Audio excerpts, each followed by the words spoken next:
All right, so our MEC Minute this month is to talk about PPE for EMS providers when dealing with patients who suffer from a potential infectious disease. And this is actually a two-part discussion. So what are we going to talk about? We're going to talk about infectious diseases and how we reduce EMS provider exposure risk to infectious diseases the patient may have. Again, this is going to be a two-part series. This month we're going to talk about a component of PPE, and then next month we'll talk about some of the more rigorous types of PPE that may be required for certain types of infectious diseases, and we'll do kind of a closeout and wrap up next month as well.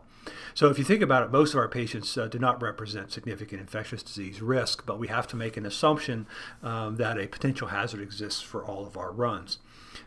And for most of our infectious disease exposures, if we catch them as EMS providers, they're inconvenient but not generally a threat to our health and well-being unless we have some underlying chronic illness such as diabetes that may be exacerbated by the infection, or which could have more serious manifestations of the infection if you have diabetes or other chronic conditions. So some examples of those things that are relatively innocuous but generally inconvenient are upper respiratory infections or illnesses that are involve nausea, vomiting, and diarrhea.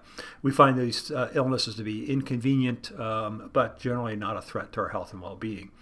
But there are also some rare illnesses out there that represent a substantial risk to your health and safety. And those diseases include things such as measles, tuberculosis, meningococcal disease, which can cause sepsis and meningitis, or the ultimate fear that we have out there is that maybe it's Ebola or another form of hemorrhagic viral illness. We also know, though, that the risk to you as the provider can be reduced or mitigated, and in many cases eliminated, if you follow correct procedures for protective equipment. We also then need to talk about how do we identify those high-risk patients, and for those high-risk patients, what PPE is required. And for some of these high-risk illnesses, you don't need a lot of elaborate PPE. So all of this is based on a monograph that was published by the ASPR and Tracy, these are federal entities, and they published this monograph about sometime last year. It's 60, 70 pages in length, but it's an easy read and it's a great resource. I've included it as one of the attachments to the MEC Minute. I'm not suggesting you sit down and read the whole thing, although I think that would be good if you did. I would, though, however, keep it available as a resource in case you have any questions about illnesses and recommended PPE for EMS providers. So what diseases are we talking about? Well, this is kind of the short list. There are a lot of other lists out there, but I've listed the illnesses that either are of high frequency or a high risk to you as a provider. Anthrax is out there as a possibility. We've heard about it 10 or more years ago when it was in various envelopes mailed to people working within the federal government. It can be either a cutaneous illness, meaning you can have sores on the skin, or if inhaled, can infect your lungs, and that's where it can be potentially dangerous. Diphtheria is a bacterial infection commonly prevented by use of vaccines. It's part of the DPT vaccine that children receive. It basically is an acute infection of the throat, causes membrane formation, can have trouble with infection and have complications such as cardiac problems. Generally easily prevented with vaccine. And what we're seeing now is it's becoming a little more prevalent, not in children, but in adults who lose their immunity. So if we see patients with diphtheria, it may be an adult. Influenza we all know about. We have the influenza season every year. We all receive our vaccines, or at least I hope we do, but we also are aware that, like this year, the effectiveness of the vaccine may be suboptimal. Measles, for many people, is a disease of the past. It was around when I was a child, but again, it's its prevalence has been reduced substantially by use of immunizations. So the measles, mumps, rubella vaccine, which people receive as children. But this past year, we've seen a resurgence in some immigrant populations from Africa where immunization rates are lower. So measles for us can be a real entity, particularly eastern part of Franklin County, where we have some neighborhoods that are substantially composed of immigrants from Africa. Meningococcal disease is a disease that's out there. It's a disaster when it happens. It's most likely found in either on college campuses or on military bases, particularly training bases. That's why meningococcal vaccine is now recommended for all incoming college students. Rubella or German measles is out there. It's, again, part of the vaccine, MMR vaccine. Smallpox is a notoriously bad illness with high fatality rates. It's been a disease that's wiped out almost entire populations in the past, a good example being American Indians. We have eliminated it to a large extent by vaccination. We still have some reserves of smallpox being kept in various freezers across Russia and the United States, but there's also been some suggestion that the risk for smallpox may come back up because of the ability for virologists to do genetic engineering. So even those countries that don't have smallpox, they may be able to invent it if they want to and use it as a terrorist tool. MRSA, methicillin-resistant Staph aureus, is out there. For me, it's the most common infection that I see. It's, the most common procedure I perform in the emergency department is drainage of abscesses that contain MRSA.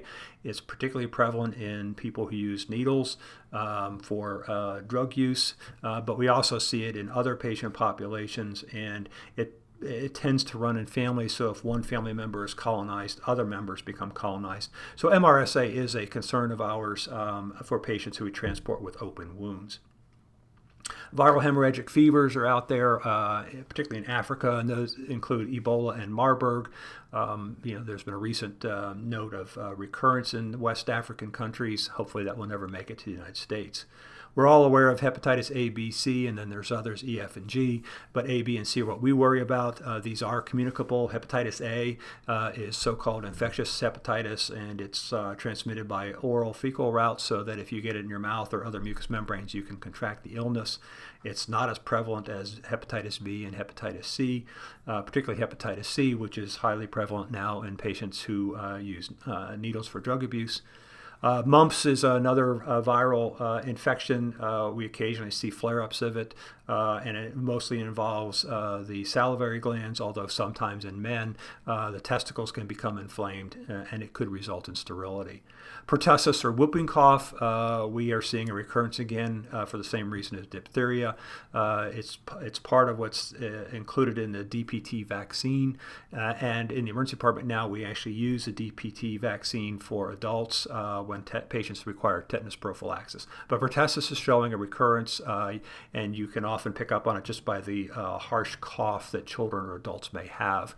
Again, we see it more likely in adults. Streptococcal illness, strep throat, is transmissible, so you may require protection from the patient if they're coughing and have a sore throat.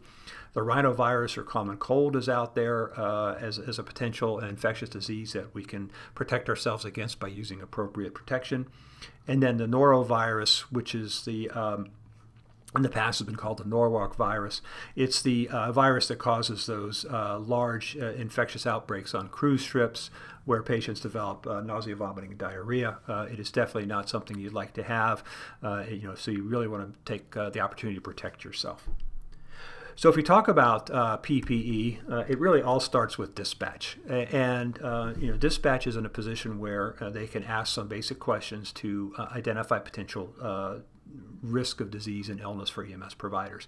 So the EMS or the 911 call taker can ask some basic questions, particularly if there's a break out in the community of any of these infectious diseases. So there is that opportunity for the 911 operator or call taker to obtain information regarding potential EMS exposures to infectious disease. Depending on disease prevalence, specific infectious disease screening questions may be appropriate. Think back a couple years ago when there's a big big concern about Ebola in the United States. Our 911 call takers asked every caller whether or not the patient had a fever and whether or not they'd traveled to Africa within the previous 3 or 4 weeks. And we did that for several months until CDC recommended that we stand down. And then public health may ask, based on disease prevalence in the community, that certain addresses be flagged in the CAD. So a good example would be if you have a patient who has tuberculosis and may or may not be compliant with taking their medications at home, public health may ask that the address be flagged so that EMS providers can be warned ahead of time and they can put appropriate PPE on before they enter the room. So this is all spread out in an algorithm by the authors of this monograph, and they had some screening algorithms for the 911 call taker. So, the first consideration is there a local disease, infectious disease outbreak, and is some screening required? If the answer is yes, then there should be some specific exposure questions regarding the patient and any symptoms that might suggest an infectious disease. And if the answer to that is yes, then specific disease precautions may be required. Then the next consideration be whether or not there was international travel recently, and should there be specific questions asked. If there's any suggestion that the patient may be in a high-risk community or been in a high-risk community for viral hemorrhagic fevers or Ebola, then there's specific precautions suggested for them, and we'll talk about those precautions next time. Or if there's other travel to, for instance, areas where SARS is present, or MERS, which is an illness seen in the Mediterranean community, then there may be some special respiratory protections required. Is there any cough symptoms? Does the patient have evidence of bronchitis?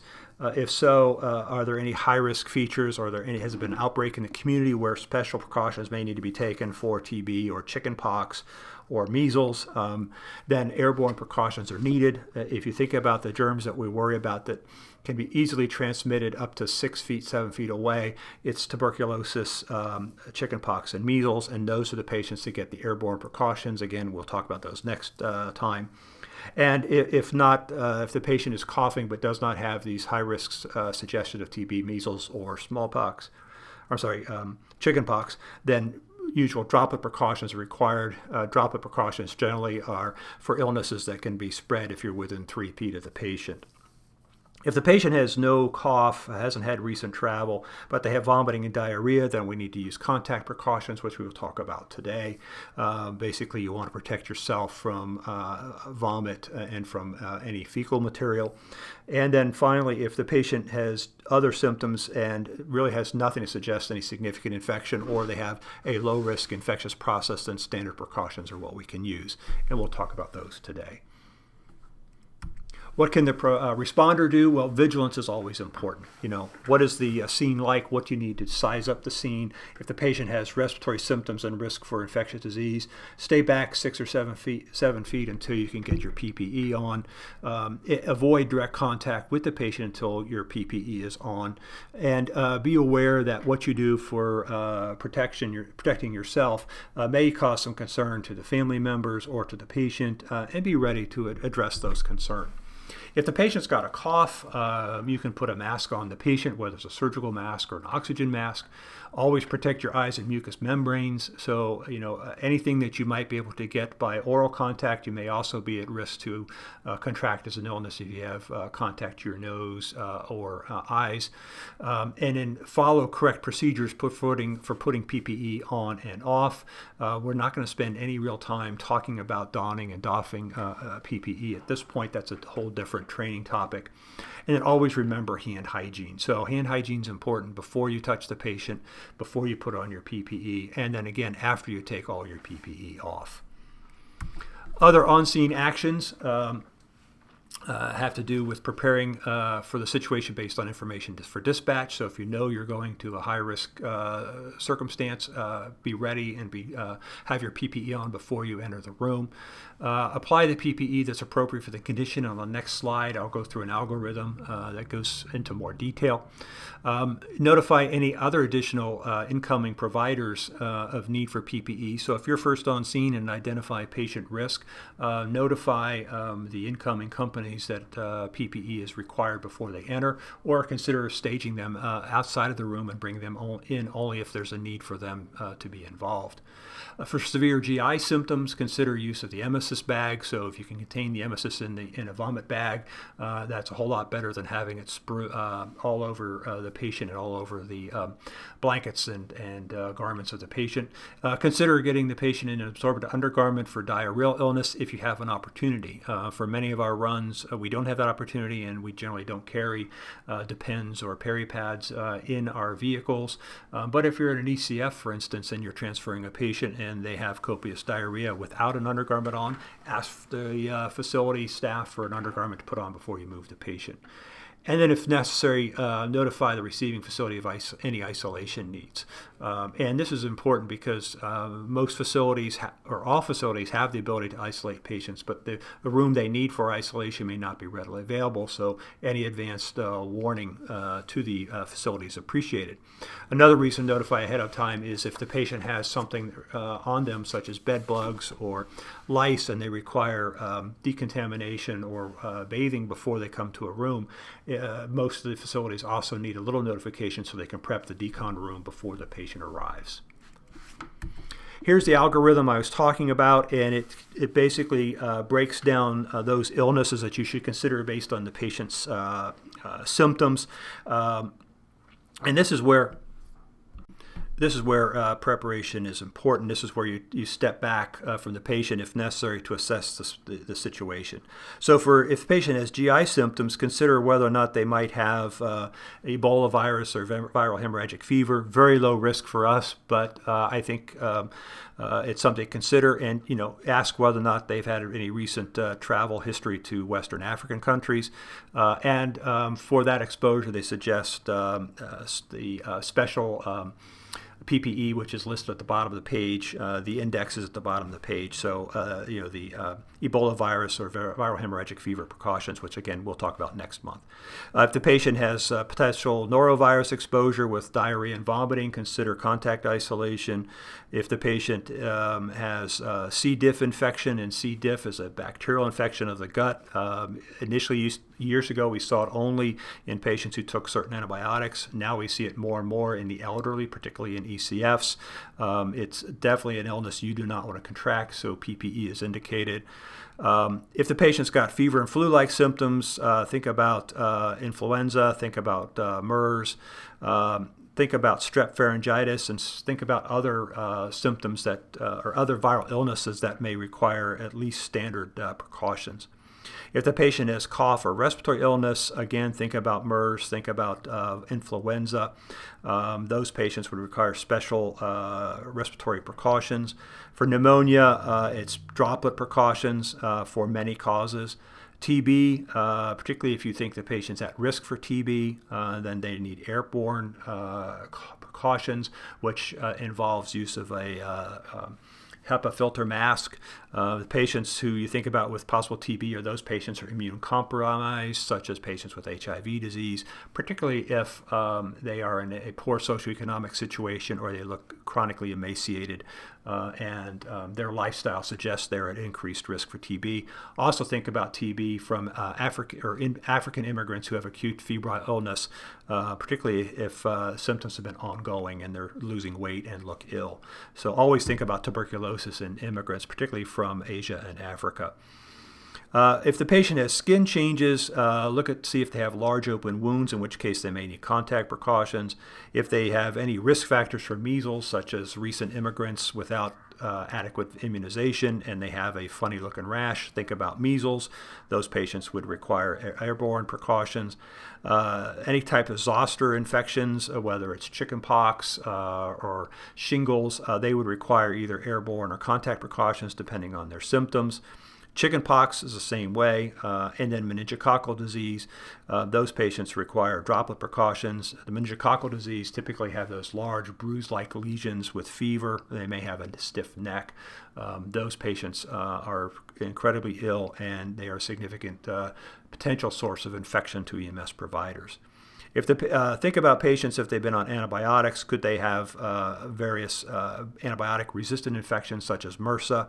Another entity out there is VRE, or vancomycin-resistant enterococci.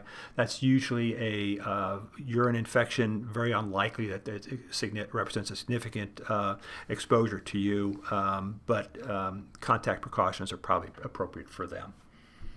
So I've talked about the different levels of precautions. We're going to talk about all of them, but only a couple today. Standard precautions are really what we should use with just about any patient contact that doesn't require any higher level of PPE.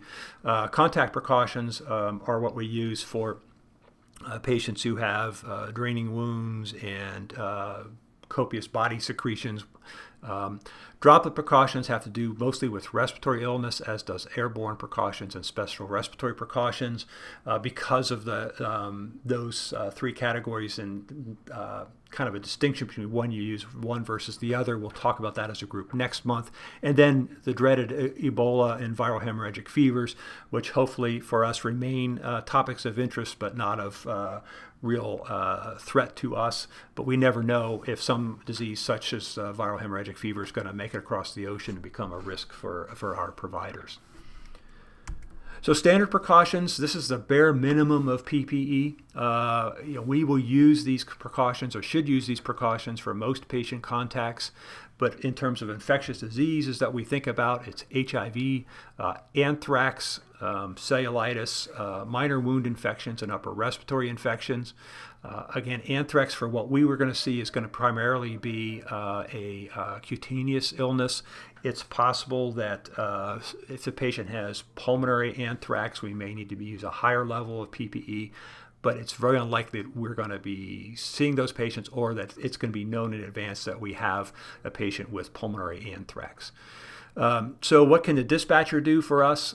They can dispatch the usual assignments and pre-arrival instructions, and just give simple advice to crew over any symptoms of infectious disease, such as the patient's got a fever and a cough.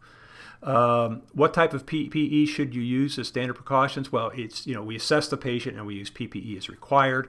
If you identify a patient then that needs PPE at the standard precaution level, we use gloves during patient contact. If we do any airway procedures, or if the patient has an active cough, we're going to use goggles and a face shield, or goggles and a mask. Pay particular attention. It's not just intubating the patient. It's if you're going to give the patient bronchodilators where secretions may be nebulized as part of their coughing fits. If there's a risk for splash or liquid exposure, you need to use an impermeable gown. It needs to be adequate to cover your legs, and then use hand hygiene. From a patient care perspective, we can also mask our patients who have upper respiratory infections. So if the patient's coughing and sneezing, a simple surgical mask reduces risk to the providers. And then use facial tissues for secretion control, so they're not wiping their nose on their shirt sleeve. How do we transport the patient? We use our standard transport methods. And if we have a vent fan in the vehicle, turn it on so we can move fresh air into the truck. How do we clean the vehicle and the equipment afterwards? We remove any gross contaminant, use an approved disinfectant based on what your department policies require, or use the disinfectants that are available to hospitals. Those are approved. And then disinfect all potential contaminated surfaces, and remember to use the disinfectant to clean your equipment, particularly the stethoscope, blood pressure cuff, finger probes, and so on. Contact precautions are the next step up. and we're going to talk about them. It has to do with coming in contact with patients, but not necessarily situations where there's a lot of coughing and aerosolization of secretions from the lungs and mouth.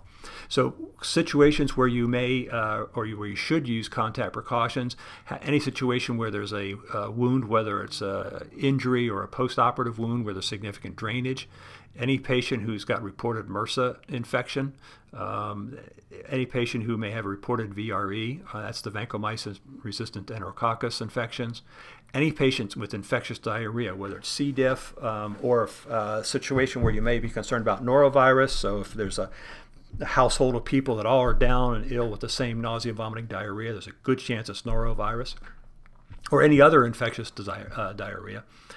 Think about contact precautions on any patient with scabies.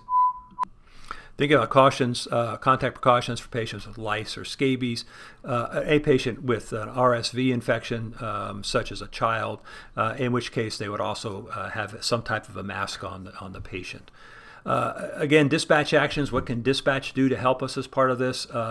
They can advise the crew of any symptoms of infectious disease, and their dispatch actions in terms of unit assignments should be the same as any usual dispatch for that run nature, and the same pre-arrival instructions. What can EMS do as part of this? Be aware of infectious disease outbreaks in the community. Sometimes you may be more aware of that than the local health department. If you've seen a large number of infectious diseases in the community recently, you may see them and be aware of them more before the data makes it to public health to issue a warning. Assess the patient from at least 6 feet out and make sure that you have appropriate PPE put on. So if the patient's got acute nausea, vomiting, diarrhea, or draining wounds or MRSA infections, stand back long enough to assess what you need to do to protect yourself. So if there's emesis or vomit and stool flying everywhere, cover yourself up before you get to the patient. If you need to put on a facial protection because of airway procedures, put on your eye and face protection before you get close enough to the patient to become infected or become colonized with these germs.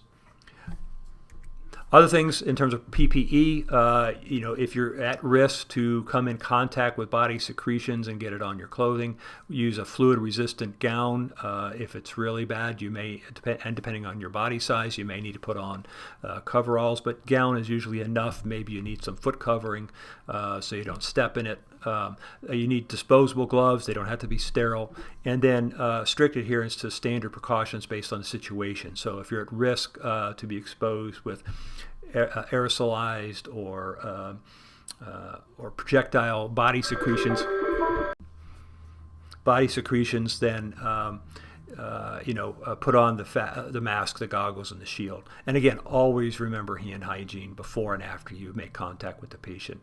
From a patient care perspective, use antiemetics as indicated. Anticipate the need to contain vomit or stool, whether it has to do with emesis bags, towels, impermeable sheet on the gurney, or anything. Depends. Anything else to absorb the material. And then protect the gurney during transport. It's a whole lot easier to put some type of impermeable sheet on the gurney than it is to try to clean all the nooks and crannies of the sheet. For vehicle decontamination, again, remove any gross contamination with approved disinfectant. Clean and disinfect the medical equipment and the gurney.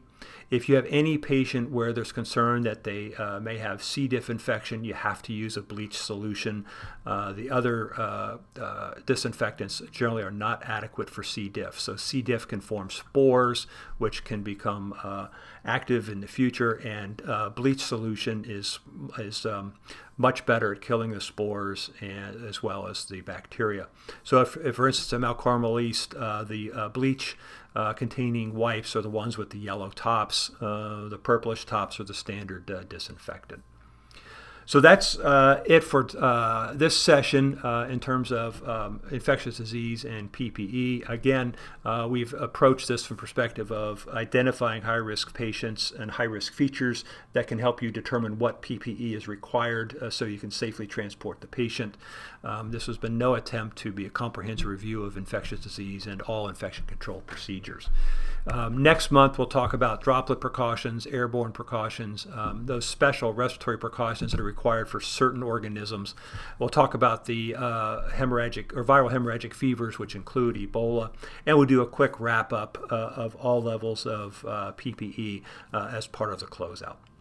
So thank you for listening.